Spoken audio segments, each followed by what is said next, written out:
Hello, mystery knit-alongers, or if you're tuning in after the mystery knit-along, hello everyone who's interested in making a tassel.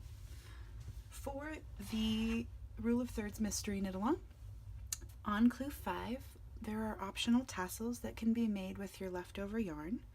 As you can see, this was my color B, my color A, and my main color. So I don't have a ton of yarn left over. For my shawl, I've decided to do all of my tassels in this dark purple color, but you can also make them with 2 colors or 3 colors, and I'll show you how to do that. To get started, you're going to need really sharp scissors and your yarn, and then either a DVD case or a CD case or something sturdy like cardboard or plastic that you can wrap yarn around. That's going to be the length of the tassel that you want. So for my tassel, I used this CD case, and it's about 5 inches from the top to the bottom. So I liked the size. I'm going to continue to use this CD case. You could also use like a DVD case. And then it's helpful to have a tapestry needle or a really fine gauge crochet hook. So I've got that. So the first thing you need to do is, in the color yarn that you're going to be tying your tassel with, you need a 12-inch piece of yarn, and my paper here is 12 inches. So I'll cut that. And then you also need a 24-inch piece of yarn. And so again, I'll just use my paper as guide here. Alrighty, now set those aside because you don't need them this minute. Next, you're going to take your sturdy thing that you're using to wrap with and your yarn, and it's going to roll around, so it's helpful to put your yarn in a yarn bowl if you can. If you want a solid tassel, you are going to hold the yarn here and you'll just wrap. I like to do about 60 wraps for this fingering weight yarn to give a nice fluffy tassel. You can do fewer wraps for a thinner tassel, more wraps for a thicker tassel. It's really up to you, but 60 seems like a good number for fingering weight. If you wanted your tassel to be all over multicolored, meaning, you know, every bit of it has little bits of blue, pink, and purple, or whatever colors you've picked, then when you're wrapping, hold 3 strands together. Like this. This will produce a multicolored tassel, and you would only wrap this 20 times because 20 times 3 is 60.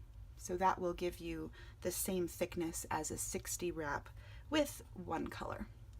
If you wanted a fade tassel, meaning it went from 1 color down the line to the next, then you would take your first color by itself, wrap 20 times, and then next to it, take your next color and wrap 20 times, and next to that, your third color. And you could do this for as many colors as you were planning on using.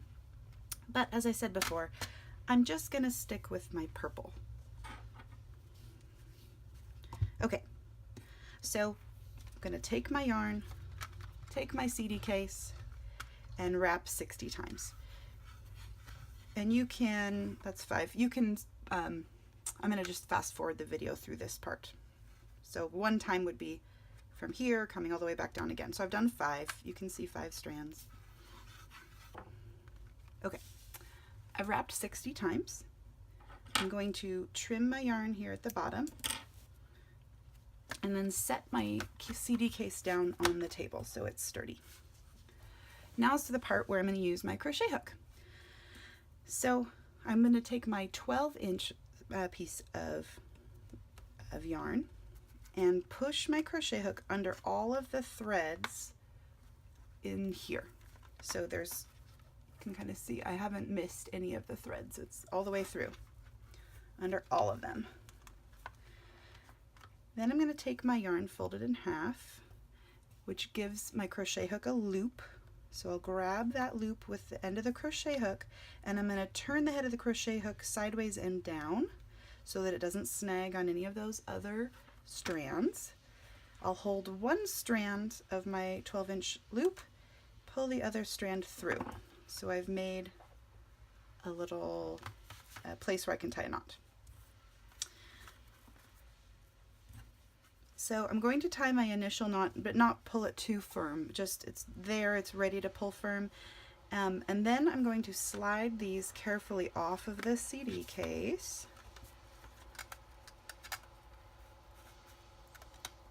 Very, very carefully. Trying to maintain their tall shape. If you wrap them too tight like I did, it'll be a little tricky, but they do slide off. Okay, now you can see my knot stayed in place, so I'm going to cinch that down. Careful, because some yarns, especially single plies, if you pull too hard it will break, so you may want to use a yarn with nylon in it for this part, with a color that matches. Then you're going to tie another knot, just a square knot.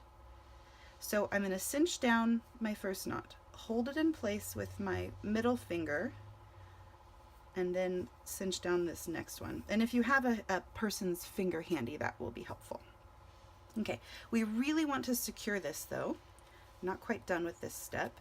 So we're going to take our yarn, both threads together, wrap it around our fingers, and do one of these types of knots. I don't know what it's called, but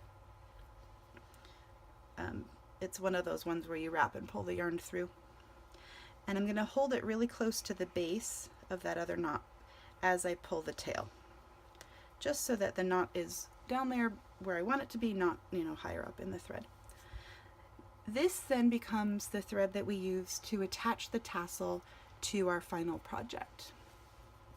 Okay, so we can see the tassel is starting to have its normal tassel-y shape.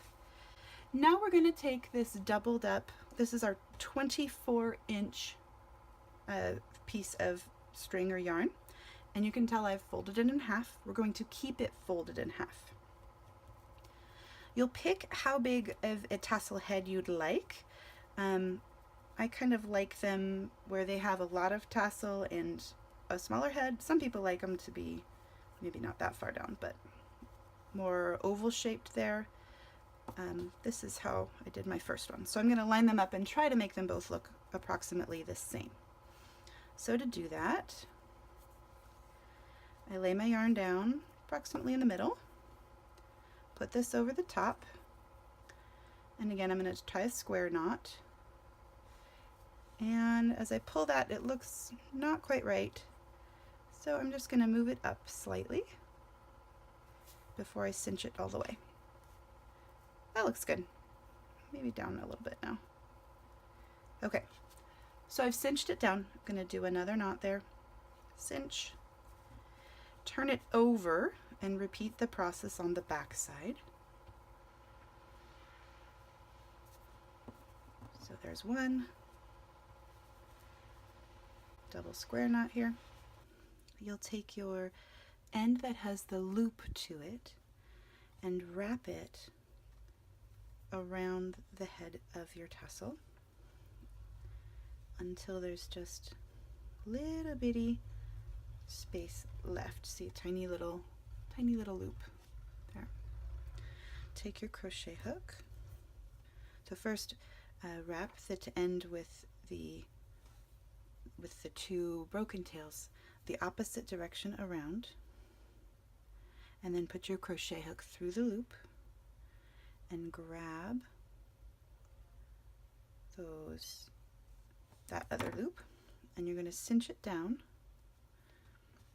Wrap about maybe one more time. You want to make sure that the tail stays about the same length as the other, and then you're going to take these tails,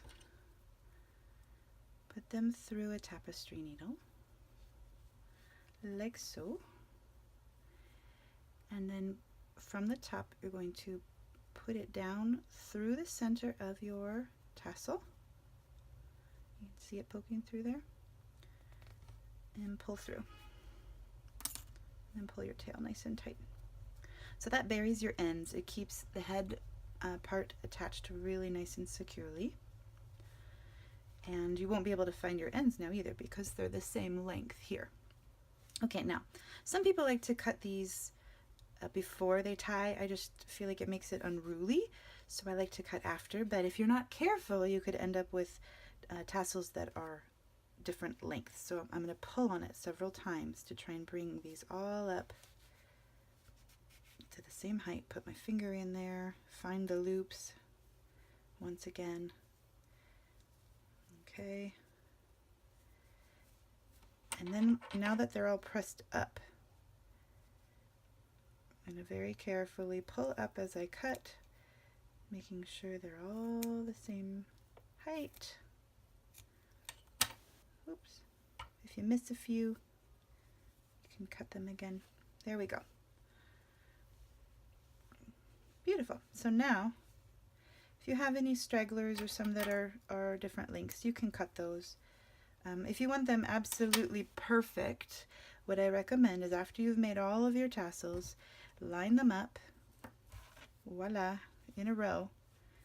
Take a like a quilter's ruler, something like so. Press it nice and firmly, and cut with a rotary blade. Then they'll all be the same length. I don't mind mine looking a little disheveled. I'll trim it just a little bit. But make sure if you start trimming, you do them all at the same time, so you don't end up with one that's really small and another one that's long. And then you use this tail to attach it to your project. So hopefully now you know how to make tassels, and you can add them if you want to your project.